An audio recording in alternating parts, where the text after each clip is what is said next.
In this tutorial, we're going to cover how I, as a teacher, go about making an assignment for my class targeted at a concept that I've already assessed that student on using a pretest. And in this case, we're going to go on what we just saw in the previous tutorial, which was active and passive voice.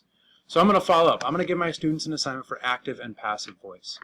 So I'm going to click the assignments link at the top up here, and then I'm going to click create a new assignment.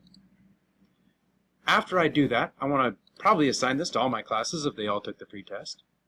And then I'm going to make a practice assignment. We're still sticking with conventions, and I'm going to make a practice assignment. I can assign a total number of points for this assignment, which best practice to me would be make the total number of points the exact same value that I'm going to have it be in whatever sort of student information system that I use to actually report student grades. And then I'm going to select content. When I go to select the content, you'll notice that if I click active and passive voice, it brings up all those different pathways that we saw before.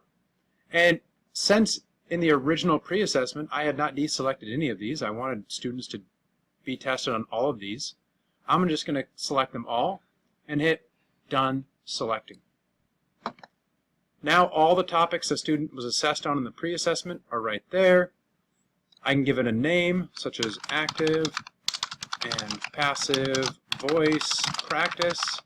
I want to start it right away, and I'm going to have this one be due maybe a week after the pre-assessment, and we're going to create the practice. So now I, as a teacher, can see that I have assigned this to students. If we're to flip over to the student side to hit View as a student, the student will then see their assignments. In this case, because it's my test student is somehow enrolled in all three of my classes, so this test student has 3 different assignments. Your students will only see one. So if I start this active and passive voice practice, what students will see is a collection of the subtopics related to an overall topic.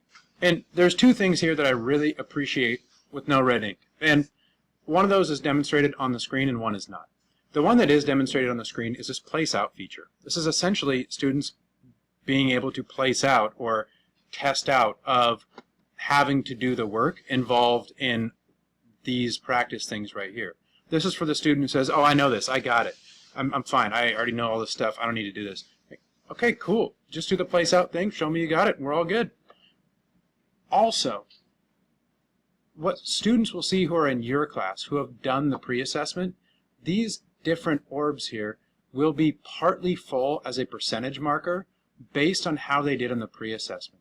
So if in terms of identifying passive voice verbs, I had gotten a certain percentage of those right on the pre-assessment, well, a certain percentage of this practice session has already been taken care of for me then. I don't need to do it.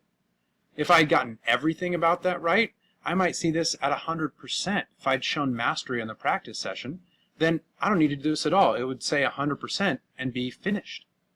That to me is the great part. This is the crux of why I like NoRedInk, because students are only doing work on things they need to learn. And students are not spending time being redundant and doing busy work. And that for all students, there's always the opportunity to say, hey, I know this already.